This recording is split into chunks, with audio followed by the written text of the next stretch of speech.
мяне сапраўды цікавілі у творчасці Быкова асобныя моманты.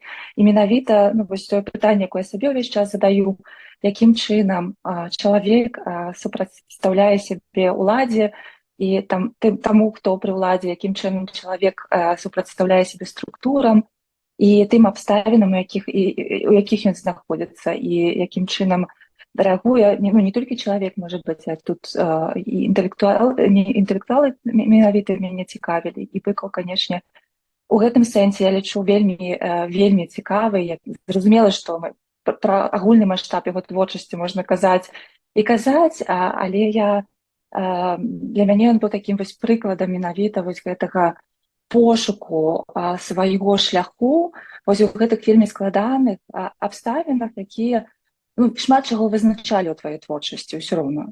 І якім чынам можна адшукаць гэты шлях, якім чынам яго можна адшукаць, якім чынам можна заставацца сумленным у адносінах да сябе, у адносінах да свайго чытача, якім чынам можна гэтыя адносіны выбудоўваць, якім чынам можна гэтыя структурныя умовы, у якіх ты існуеш, якія ты не заўсёды можаш змяняць, якім чынам, аднак, можна ставіць іх пад пытанне ў сваёй творчасці. І Быкаў менавіта гэта ўвесь час рабіў. Ён рабіў гэта з дапамогай мовы, якой пісаў, ён рабіў гэта з дапамогай тых сюжэтаў, які ён выбіраў. І ён увесь час тых прыкладаў, тых пытанняў, якіх ён ставіў у сваёй літаратуры, і ў гэтым сэнсе ён увесь час гэтыя структурныя рамкі, структурныя межы савецкай літаратуры, савецкай рэчаіснасці, руху. І менавіта гэтым ён мне цікавы, і для яго гэта быў абсалютна нелёгкі шлях, і гэта быў вельмі складаны шлях. І ён выдатна асэнсоўваў і выдатна разумеў, у якіх абставінах ён існуе, і выдатна бачыў гэтае абмежаванне, выдатна бачыў, што ён як творцы, які бы хацеў пісаць лепш і больш, абмежаваны. І ўвесь час ён ставіў перад сабой гэтае пытанне, што рабіць, мне пісаць далей ці не пісаць далей. Бо я ведаю, што калі я буду пісаць, я буду павінны ісці на гэтыя нейкія кампрамісы, таму што ёсць гэтае грамадства, ёсць гэтая ўлада, ёсць гэтыя структуры, якія мяне абмяжоўваюць, якія будуць увесь час мяне крытыкаваць, якія будуць увесь час мяне правіць, якія увесь час будуць ставіць пад пытанне маю пазіцыю. І з іншага боку, калі я не буду пісаць, то я не скажу тое, што я магу сказаць, а ён адчуваў, канешне, што сказаць яму ёсць што. І ён, мне падаецца, гэты чалавек, які гэты проста, канешне, была ваенная літаратура і да Быкава, і зразумела, што ён быў не першы, хто пачаў гэтую, яна называецца лейтэнанцкай прозай, гэтую праўду пра вайну пісаць. Да яго быў Бакланаў, напрыклад, і ён сам кажа, што ён прачытаў Бакланава, і ён проста зразумеў, што так можна казаць пра вайну. Але мне падаецца, што тым не менш ён быў, калі мы кажам пра гэты паварот у літаратуры ваеннай, то ў першую чаргу мы думаем і кажам пра Быкаў. І, канешне, тут гэта фігура абсалютнай велічыны ў гэтым сэнсе. Але паўтаруся мне. І я якраз распавядала вам уже перад гэтым, што пісала такую невялікі, не артыкул, а такую заценьку для архіва Цэнтра навуковых даследаванняў Усходняй Еўропы ў Брэмені, і ў іх ёсць вельмі цікавая калекцыя лістоў Быкава да белгарскага вучонага, да белгарскага літаратураведа і перакладчыка Георгія Вылчева. Я, калі працавала, я знайшла яе, напэўна, больш за 5 гадоў, я знайшла яе з дапамогай архівіста Марыі Класен там у Брэмені, напала на яе вельмі выпадкова, і это проста вельмі унікальная такая падборка гэтых лістоў, якая пачынае Вылчев, наогул такая фігура, было два Вылчева, звязаных з Беларусай, два балгарына, адзін больш вядомы, Наджел Найден. А іншы Георгій, ён невядомы, наогул пра яго не так шмат інфармацыі, але ён таксама займаўся беларускай літаратурай. І вось ён, напэўна, гэта 60-й ці 61-й год, ён прыязджае ў Беларусь, ён там прыязджае ў Мінск, а пасля прыязджае ў Гродны, і там ён знаёміцца з Быкавым. Быкаў толькі пачынае пісаць, і ў іх завязваецца вельмі такая цёплая, вельмі такая цікавая і вельмі такая доўгатэрміновая перапіска, бо апошнія лісты, которые я бачыла, яны датуюцца 88 годам, то есть уяўляеце сабе 61 до 88 года. Але вось у гэтым архіве ў Брэмені там адна частка, але вельмі інтэнсіўная. За гэты час там штосьці каля 40 лістов яны напісалі, там до 74 года у Брэмені ў архіве. Вот. І там это менавіта той час, чаму ён вельмі цікавы, чаму ты лісты яны такі унікальныя, таму што это менавіта той час, калі Быкаў вось яго станаўленне як пісьменніка адбываецца, да? Мы ведаем. І вось это менавіта выбары, які ён павінен рабіць увесь час. Да? Ён друкуе свае, канешне, мёртвым не баліць, 66 год, 65-й у маладосці пасля 66-й у Новым міры, калі вось гэта ўся гісторыя грыміць з тым, што яго крытыкуюць і гэтак далей. І ён, канешне, асцярожна вельмі. А Вэлчаў, ён у Балгарыі, але ён вельмі шмат падарожнічае. І ён ездзіць у Прагу, напрыклад, і это 68 год. І Быкаў асцярожна піша, напрыклад, Вэлчаву, што вы ж там бліжэй да Прагі, вы ведаеце, што там адбываецца. А ў нас мы вельмі далёка ад гэта, як духоўна, так вось і фізічная моц. Вось гэта адчуванне вельмі такой адцяглага дыстанцыя таго, што адбываецца. І вось зноў жа цікава вельмі ў гэтых лістах, як ён спрабуе гэтую, можа быць, такія рэчы, вядома, што казаць пра гэта нельга, але якім чынам можна правесці. Вот. І Вэлчаў падарожнічае, і Быкаў з ім перапісваецца ўвесь час, ён распавядае пра сваю сітуацыю, пра вось гэтую літаратуру, як яна ствараецца, пра тое, што ён піша, і вось гэты момант, зноў жа, узаемадзеяння паміж аўтарамі, часткі, якую пісаў ему Вэлчаў, я не бачыла, на жаль, але вось гэтая вось гісторыя, якую Быкаў пра сябе распавядае, яна вельмі, канечне, цікавая. І менавіта вось з кропкі погляду яго станаўлення як пісьменніка.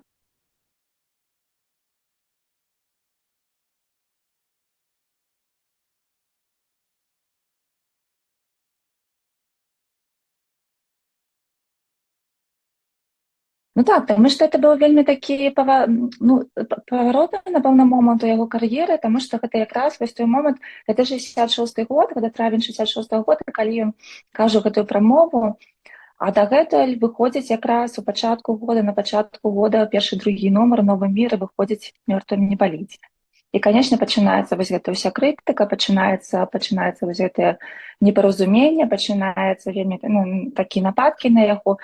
І ён, канешне, адчувае сябе такім загнаным у пастку, што яму як пагубляць уже няма чаго, і таму ён, гэта быў такі момант, зноў жа, выбара, калі ён разумее, што яму трэба абараніцца, яму трэба сказаць, што ён думае. Як шчыры і сумленны чалавек, Быкаў, зразумела, мог адчуваў, што ён павінен гэта рабіць. І яшчэ гэта такі момант вельмі істотны, я таксама пра гэта пісала, але зноў жа, я думаю, важна паўтараць яго ўвесь час, што мы ведаем, што ў 64 годзе прыходзіць да ўлады Леонід Брэжнеў у Савецкім Саюзе як першы сакратар камуністычнай партыі. У 65-м Машэраў змяняецца ўлада, але, можа быць, это не так заўважна у савецкай Беларусі, але прынцыпова ёсць такое адчуванне ў асяроддзі інтэлігенцыі, што палітыка мяняецца, гістарычная палітыка мяняецца палітыка, наогул улады да літаратуры, да літаратараў, што ёсць тэндэнцыя і зноў жа закручвання гэтага да таго, што зараз, можа быць, будзе адбывацца гэты момант зноў павароту да нейкай рэсталінізацыі. Так, пра гэта, в прынцыпе, да рэакцыі, пра гэта і казалі. То бок, зразумела, мы кажам пра тое зараз, што адліга была такім адносным паняткам, што ў Беларусі наогул там яшчэ нават і тое, што можна было там, напрыклад, у Маскве нельга было, але ўсё роўна усе адчулі гэты момант, што можна было там дыхаць легчэй, што можна было пісаць нейкія рэчы, пра которые раней нельга было пісаць, што можна было нейкім чынам савецкую рэчаіснасць крытыкаваць. Не заўсёды удала, не заўсёды это было лёгка, шмат разоў там пасля гэта ўсё вярталася, як з тым жа Кулакоўскім, напрыклад. Але прынцыпова было адчуванне, што нейкі подых свабоды у паветры ёсць, і пасля з прыходам Брэжнева, які з'яўляецца то адчуванне, што будзе нейкі паварот, што будзе нейкае закручванне гаек. І, канешне, быў проста жах у інтэлігенцыі, што раптам то ўсё павернецца зноў да таго, што вось нейкая такая нейкі паварот да гэтай рэакцыі да гэтай сталіншчыны, умоўна кажучы. І Быкаў якраз нашмат раней за шмат каго і выступае супраць гэтага і кажа этой рэчы, гэта кажа прямо про тое, што нельга дапусціць вось гэтага павароту у літаратуры, што літаратура не можа стварацца без таго, каб літаратары маглі пісаць свабодна, пра тое, што нам трэба памятаць, што адбылося ў 30-е гады, трэба пра гэта казаць і памятаць, і мы памятаем выдатна не толькі пра ахвяру, мы памятаем таксама пра Като, пра той, хто гэта рабіў, і ім гэта не будзе ад гэтага добра. І ён вось гэтай рэчы, ўжо адчуванне вось гэтага моманту, калі становіцца проста страшна, што ўсё можа павярнуцца зноў да вось гэтага моманту да несвабоды і да забароны поўнай пісаць вось у літаратуры так, як прынамсі можна было пісаць у 60-е годы. Ён гэта вельмі моцна супраць гэтага выступае. І ў гэтым як бы моц яго прамовы вось гэтага адчування і гэтага папярэджання, што нельга дапусціць сталіншчыну, яна вельмі як бы гэтым вельмі моцная, і ён быў сапраўды адзін з першых. І гэтую прамову вельмі хутка перакладаюць на рускую мову і друкуюць яе паўсюль і ў расійскім самвыдаці, і за мяжой яе таксама чытаюць. Я бачыла ў некалькіх архівах там расійскіх інтэлектуалаў гэтую прамову, то бок яе сапраўды чыталі і ведалі, і на той момант на такой пляцоўцы это не проста там нейкі самадатаўскі тэкст, які дзесьці там кулуарна і ананімна быў напісаны. Гэта была абсалютна публічная прамова перад усёй вось гэтай вярхушкай цэкоўскай, і таму, канешне, яна была вельмі моцнай в гэтым сэнсе. Чаму пасля, і, канешне, тут былі асабістыя вось гэтыя абставіны, якія яго матывавалі, можа быць, ім нейкай смеласці надалі. Чаму пасля ён так моцна не выступаў? Я думаю, што ён проста зрабіў, і, мабыць, я нават і дзесьці чытала пра тое, што ён вырашыў усю сваю проста энергію сканцэнтраваць на літаратуру і на тое, каб праз літаратуру вось гэтыя рэчы неяк падкрэсліваць і прамаўляць праз літаратуру, таму што зразумела, што зноў жа не будзем тут ідэалізаваць Быкава. Быкаў быў абсалютна чалавекам свайго часу, і зразумела, што ён вельмі ведаў добра гэтыя абмежаванні і разумеў, што яму не прабачаць там яшчэ адзін раз такого выступу. І, канешне, ён таксама баяўся за сям'ю. Это ж абсалютна зразумелыя рэчы і сумневы, як у кожнага вялікага і невялікага чалавека яны ёсць, і абставіны, зразумела, што былі вельмі складаныя.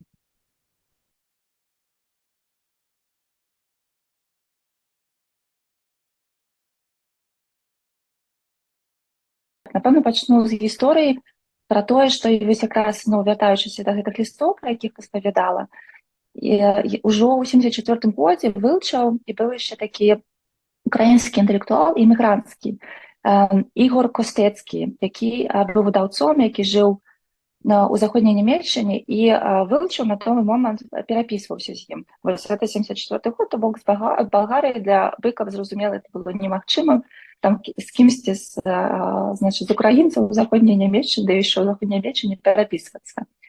Вылчаў прапановам яму, даслаў яму гэтыя лісты на тое, каб перазахаваць, і менавіта ў архіве Костэцкага гэтыя лісты я і знайшла, і прапаноўваў іх надрукаваць, бо Костэцкі выдаваў часопіс.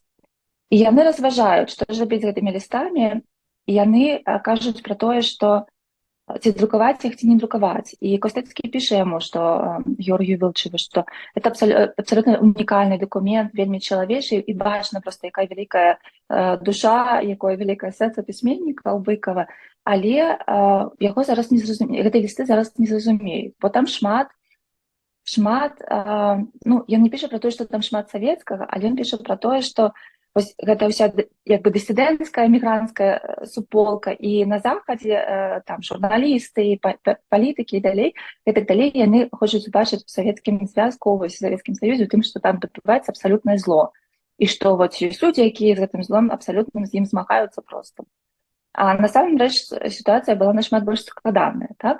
І пасля была яшчэ гісторыя 1974 год, і яны вырашылі, што трэба пакуль іх адкласці, бо будуць нападкі менавіта. Зноў жа там пра гэта не пішацца, але гэта вось вынікае з кантэкста, што ён як бы недастаткова не савецкі, значыць. І з іншых боку была ў 98 годзе іншая гісторыя, выдавалі палякі разам з расіянамі, дарэчы, з Александром Даніэлем, выдавалі слоўнік дысідэнтаў. Які вось зараз перакладзены на рускую мову, і, здаецца, першы том нават выйшаў ужо ў новым літаратурным абазрэнні у выдавецтве. І яны там уключалі, як бы, я там у адрозненне ад шмат якіх іншых слоўнікаў, там вельмі шмат, то бок першы там Цэнтральная Еўропа і Ўсходняя Еўропа, а другі, цэнтральная, можа быць, другі Савецкі Саюз, і яны з усіх краін, там, з рэспублік савецкіх, імкнуліся ўключыць нейкія фігуры, і з Беларусі, ўрэшце-рэшт, яны ўключылі 4 толькі чалавекі, і яны спрачаліся пра тое, ці ўключаць Быкова, і ўрэшце-рэшт яго не ўключылі. Палічылі, што ён як бы недастаткова дысідэнтам. Вот. Ну і што прынцыпова можа быць і праўда, але мне падаецца, што насамрэч там трэба пераглядаць панятак таго, што такое дысідэнцтва. І вось тое, што рабілі беларускія пісьменнікі ў 70-е гады, там, 80-е гады, пра тое, што яны пераглядалі беларускую культуру, наогул пісаць па-беларуску з аднаго боку было магчыма. Мы ведаем выдатна, што ніколі столькі літаратуры і столькі яkaснай літаратуры не стваралася на беларускай мове, як там у 70-е гады. 70-е гады я лічу просто неверагодным росквітам беларускай літаратуры. З іншага боку, калі мы паглядзім на вось гэтыя ўсе абмежаванні, іх сапраўды зноў жа не было столькі шмат, і вось увесь час крытыка, увесь час цэнзура, увесь час нейкі такі стресс, і вось пісьменнікі знаходзяцца пад вельмі вялікім ціскам, і было это адчуванне, што беларуская мова знікае, вельмі такое рэальнае. І сапраўды, з аднаго боку, таму што вось гэта тотальная русіфікацыя, з таго, што боку, што там гарады расіфікуюцца, што ў школах беларуская мова знікае, што там часопісу ўсё менш і менш выдаецца, ўсё больш і больш па-руску, і это было насамрэч. Вот. І з другога боку была такая ідэя, што вось надыходзіць век навукова-тэхнічных прагрэсу, і у гэты век там прагрэсу і тэхнікі на беларускай мове не патрэбна будзе. То бок, калі мы кажам пра фізіку, і Алексей Каўкаў пра гэта пісаў, мы кажам пра фізіку, нам не патрэбна беларуская мова, бо гэта можам сказаць рускай, і беларуская мова вось у гэтую вельмі такую, здаецца, вузкую дзялянку літаратуры высоўвалася. Вот. А з іншага боку, і, канешне, тое, што там пісалася б там, сам выдаць, гэта такое маленькае кола просто людзей магло дасягнуць. А Быкаў выдаваўся, мы ведаем, мільёнамі тиражамі, і, канешне, яго шмат чыталі па-руску, ён сам сябе перакладаў, мы ведаем, аўтарызаваў пераклады, і тым не менш ён нават у гэтай рускамоўнай літаратуры, так? Чаму Быкаву? Мне падаецца, Быкава яшчэ, вось вяртаючыся да гэтай гісторыі з Вылчавым і далей, Быкава не вельмі, зноў жа, у гэтай дысідэнцкія колы хацелі прымаць, бо ён быў усё роўна вельмі не рускім пісьменнікам. Ён па-свойму быў вельмі такім сваім, зразумела, што ён быў вельмі беларускім і сваім светаадчуванні, да? Ён ніколі не быў вось гэтым, ён быў па сутнасці з правінцыі, да, і там вось была такая вельмі, канешне, іерархічная структура, калі вось гэтых пісьменнікаў нацыянальных не прымалі. Ён, канешне, ён у гэтым сэнсе быў унікальны, бо яго чыталі, яго паважалі абсалютна проста, яго было вельмі шмат сяброў, але ўсё роўна ён быў як бы ніколі, канешне, з чалавекам там рускай культуры і як бы вось рускай інтэлігенцыі, гэтак далей, ці там рускага дысідэнцтва, ён ніколі ім ніхто яго ніколі вось у гэтай колы бы не прынимаў, і ён ніколі ім не быў, таму што літаратура была зусім іншай. І канешне ён туды, мабыць, і не мыкнуўся, таму што вось ён імкнуўся сказаць нейкія рэчы тыя, которые яму было істотна сказаць.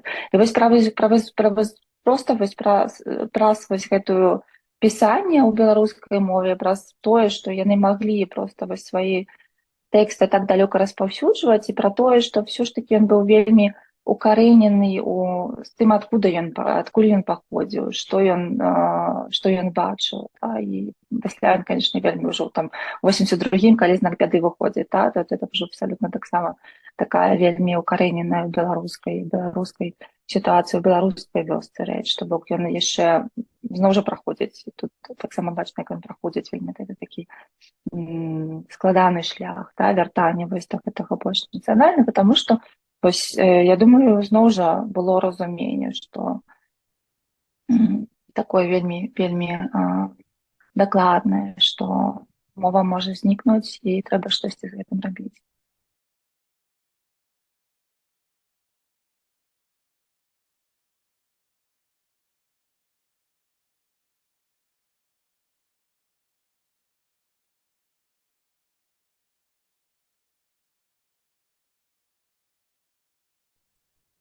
З аднаго боку так, з іншага, вось калі мы паглядзім, ён, безумоўна, быў у 80-е, ўжо ён, безумоўна, быў такім безумоўным аўтарытэтам. Бок у яго былі ўжо там вялікая кіпа розных прэміяў, ленінская прэмія, герой сацыялістычнага труда. І гэта, канешне, калі ты хочаш, каб цябе слухалі, у цябе павінна быць нейкая такая устойлівая пазіцыя, ад якой ты можаш казаць, калі ты, это зразумела. І з іншага боку, калі ў цябе ёсць пазіцыя, то у цябе ёсць магчымасць гаварыць так, як цябе паслухалі, і ён это выдатна разумеў. І ён, у адрозненне ад Адамовіча, ён ніколі... То бок ён да апошняга якраз не хацеў удзельнічаць вось у гэтых такіх, каля палітычных рэчах. Яшчэ там на пачатку 80-х Адамовіч спрабаваў цягнуць у дыскусіі супраць ядзернай зброі. Ён жа тогда ўжо Адамовіч тады ў той момант пачаў ездзіць шмат і пратэставаць, і Бэку яму казаў: не, я ў гэтым удзельнічаць не буду. Але калі пачынае адбывацца перабудова, ён разумее, што это настае момант, калі проста маўчаць ужо немагчыма, калі немагчыма проста ў літаратуры, праз літаратуру, бо ён увесь час ён разумеў, што праз літаратуру ён можа зрабіць больш, праз тое, што ён проста стварае свае аповесці, ён можа зрабіць больш дагэтуль. Але пасля, гэта дзесьці, напэўна, 86-й год, калі пачынае вельмі шмат выступаць у прэсе. Ён вельмі шмат пачынае даваць інтэрв'ю, нават, і ён пачынае ездзіць па красе. То бок дагэтуль яго практычна не выпускалі. Ён якраз ведаеце ж так, што ён апошні год пасля ваенны правёў у Балгарыі. Там стацыянаваўся ягоны... Пыталі, не ведаю, зараз не ўспомню гэтай падрабязнасці, што дакладна, але ён там быў, яго былі вельмі такія цёплыя адносіны да Балгарыі.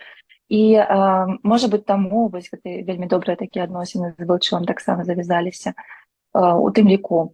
І ён вельмі хацеў паехаць у Балгарыю. І нават у Балгарыю яго вельмі цяжка выпускалі. Там у 66-м, здаецца, годзе ён урэшце рэшт з'ездзіў. То бок, і ездзіў ён не шмат параўнальна, напрыклад, з тым, што можна было ў Маскве, з Масквы і гэтак далей. Але тут ён пачынае ездзіць, ён пачынае даваць інтэрв'ю, і ён пачынае разумець, што калі ён не будзе выказвацца, калі ён не будзе гаварыць, то гэты момант, то бок ён занадта зараз ужо такая сур'ёзная фігура, каб проста заставацца ў літаратуры. Гэта яго грамадзянскі долг, ён павінен выступаць, павінен гаварыць. І насамрэч спачатку ён пачынае гаварыць пра такія, дастаткова хутчэй агульныя рэчы, пра неабходнасць рэформаў, пра неабходнасць абароны дэмакратыі, зноў жа свабоды свабода літаратурнага выказвання.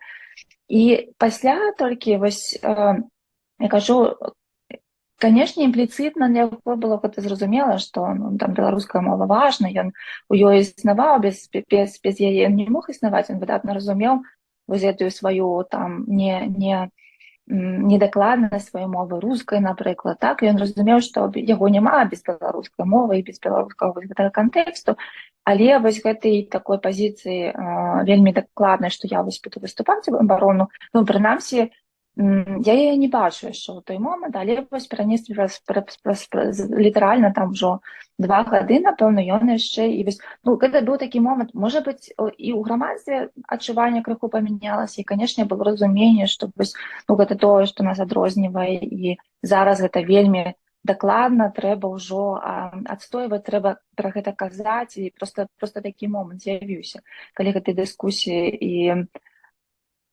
то бок імпліцытна ён увесь час быў у гэтай тэме, але вось так выступаць, ну, мне падаецца, у абарону там беларускай культуры і нацыянальнай ідэнтычнасці ён пачынае ўжо так, ну, з канца 80-х. Але вяртаючыся да вашага пытання пра тое, што вось гэтая абарона нацыянальнай культуры, да, ці там фармулявання новага панятку нацыянальнай культуры, яно адбывалася менавіта вось у гэтай літаратуры, таму што іншых сродкаў проста не было. І з іншага боку з'явілася проста, ну, такая колькасць якаснай літаратуры і аўтараў, якія настолькі развілі беларускую мову, што это проста стала магчыма. Для мяне палітычная і культура вельмі цесна звязана. І то бок, калі ён кажа пра тое, што нельга дапусціць там паварот да сталінізму, калі трэба свабода ў літаратуры, это ўжо вельмі палітычныя рэчы. Вот. Я кажу пра тое, што, можа быць, ён для сябе вось неабходнасць выступаць публічна ў абарону беларускай культуры, ён сфармуляваў для сябе вось гэтую патрэбу, ну, нашмат пазней. Але ён, ну, то бок, для яго, там, зразумела, істотны момант быў казаць праўду, да, літаратуры, вось гэта тое, да чаго ён імкнуўся увесь час сваёй творчасці. І гэта вельмі палітычная рэч, казаць праўду, вы ж ведаеце. Ну, таму ніколі ён не быў якраз палітычным, але проста, ну, калі мы кажам пра палітыку ўжо як такое менавіта дзеянне у прасторы, да, калі арганізацыі, калі мы кажам пра арганізацыі, калі мы кажам пра палітычнасць, пра стварэнне палітычных структур, то, да, мне падаецца, што ён, ну, дастаткова доўга для сябе вырашаў, што яму гэта патрэбна удзельнічаць.